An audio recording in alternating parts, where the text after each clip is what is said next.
Hello everyone, আসসালামু আলাইকুম। Welcome back to my channel rooftop garden. আজকে ছাদ বাগানে কিছু গাছে জৈব কীটনাশক ব্যবহার করব। এই জৈব কীটনাশকটা কিন্তু আমি বাড়িতেই তৈরি করে নিয়েছি। বাড়িতে কিভাবে এই জৈব কীটনাশক তৈরি করতে হয় সেটি যদি তোমরা জানতে আগ্রহী হও তাহলে আমাকে কমেন্টসে জানিও। আমি পরবর্তী কোনো এক ভিডিওতে এটি নিয়ে বিস্তারিত আলোচনা করব।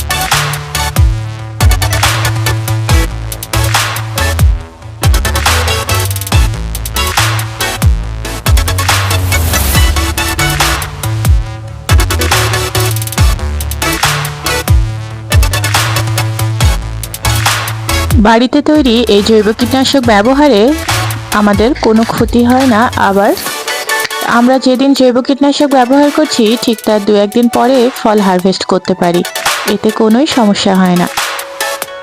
কিন্তু রাসায়নিক কীটনাশক ব্যবহার করলে আমরা বেশ কিছুদিন ফল হারভেস্ট করতে পারি না।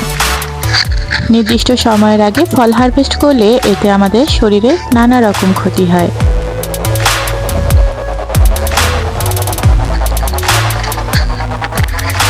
যেহেতু আমরা বাড়িতে স্বল্প পরিসরে ছাদ বাগান করছি, তাই এখানে আমরা জৈব কীটনাশকই ব্যবহার করার চেষ্টা করি। এখানে আমরা জৈব সার, জৈব কীটনাশক এগুলো দিয়েই ফসল বা ফল উৎপাদন করি।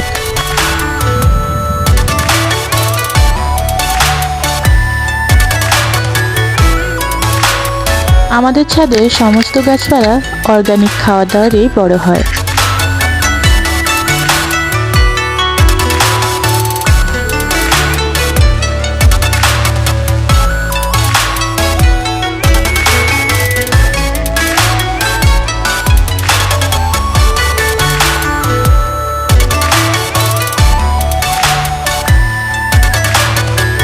কফির গাছগুলোকে একটু বেশি যত্ন করতে হয়।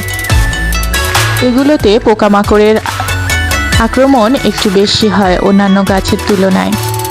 বিভিন্ন ধরনের ছত্রাক ও পোকামাকড় এই গাছগুলোতে বেশি আক্রমণ করে, তাই জন্য এই গাছের একটু বেশি পরিচর্যা করে নিতে হয়।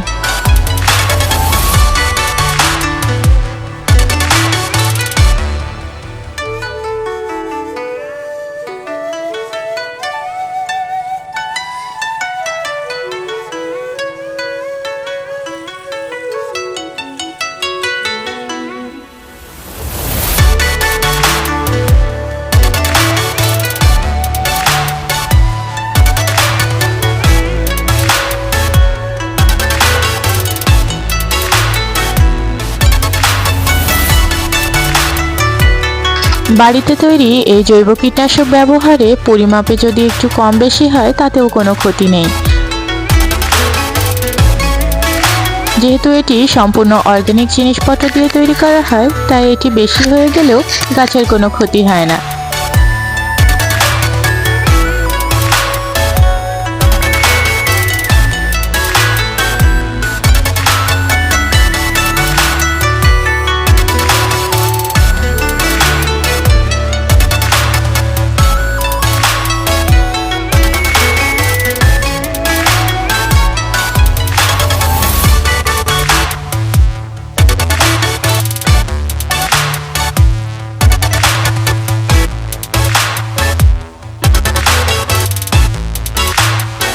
অনেকের ধারণা আমরা যেহেতু ছাদ বাগানে স্বল্প পরিসরের মাটিতে গাছপালা রোপণ করি, তাই এটিতে হয়তো রাসায়নিক সার বা কীটনাশক প্রয়োগ না করলে ফল ফসল ভালো হবে না বা গাছপালা মারা যাবে। এই ধারণাটি ঠিক নয়। এখানে আমরা যে স্বল্প পরিসরে মাটি ব্যবহার করলেও যদি যতটা একটু বেশি করি এবং বাড়িতে তৈরি সার ও কীটনাশক ব্যবহার করি তাহলে কিন্তু খুব সহজে আমরা অর্গানিকভাবে ফল ফসল এবং শাকসবজি উৎপাদন করতে পারি। ছাদ বাগানে রাসায়নিক সার ও কীটনাশক ব্যবহারের ক্ষেত্রেও কিন্তু কিছু সমস্যা রয়েছে। যেহেতু আমরা সবাই কিন্তু রাসায়নিক সার কীটনাশক ব্যবহারের ব্যাপারে খুব একটা বেশি অভিজ্ঞতা প্রাপ্ত নই বা আমাদের কোনো এ ধরনের ট্রেনিংও নেই, সেহেতু আমরা রাসায়নিক সার ও কীটনাশক পরিমাণে যদি একটু বেশি ব্যবহার করে ফেলি তাহলে কিন্তু আমাদের গাছগুলোকে আর বাঁচানোই যাবে না।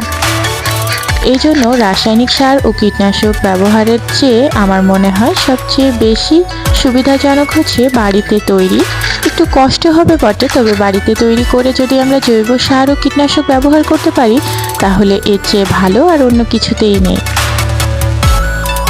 এতে আমাদের শরীর স্বাস্থ্যেরও কোনো ক্ষতি হলো না, আবার আমরা খুব সহজেই গাছকে ভালো রাখতেও পারছি।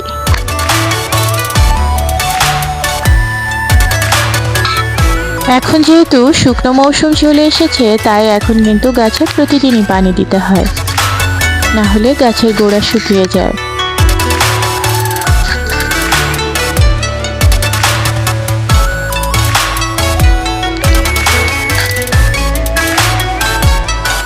গাছের গোড়ায় পানি দেওয়ার ক্ষেত্রেও কিন্তু একটু বুঝে শুনে দিতে হবে।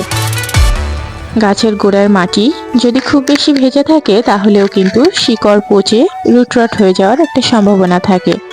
এই কারণে গাছের গোড়ায় পরিমিত পরিমাণ পানি দিতে হবে এবং গাছের গোড়ায় পানি প্রয়োজন কিনা সেটা বুঝেও পানি দিতে হবে।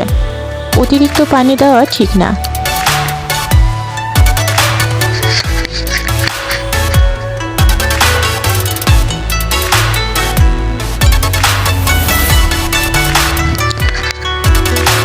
আবার খুব বেশি রোদের মধ্যেও গাছে পানি দেওয়া উচিত না।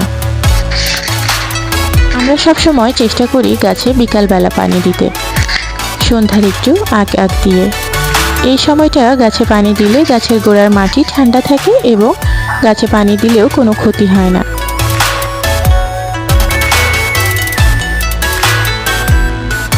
আমার ছাদ বাগানে যেহেতু অসংখ্য গাছ, তাই এর পানি দেওয়ার জন্য আমাদের একটু বেশ খানিকটা সময় নিয়েই পানি দিতে হয়।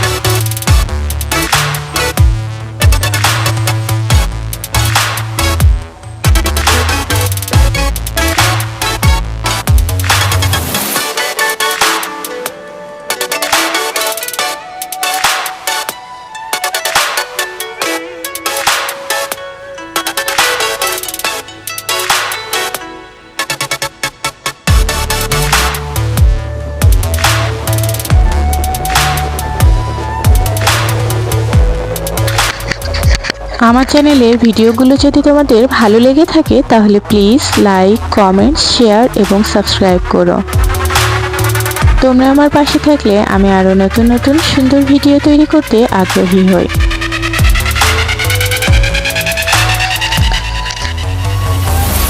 আজকে এ পর্যন্তই। দেখা হবে পরবর্তী কোনো সময় পরবর্তী কোনো ভিডিও নিয়ে। সে পর্যন্ত তোমরা সবাই ভালো থেকো, সুস্থ থেকো। আল্লাহ হাফেজ।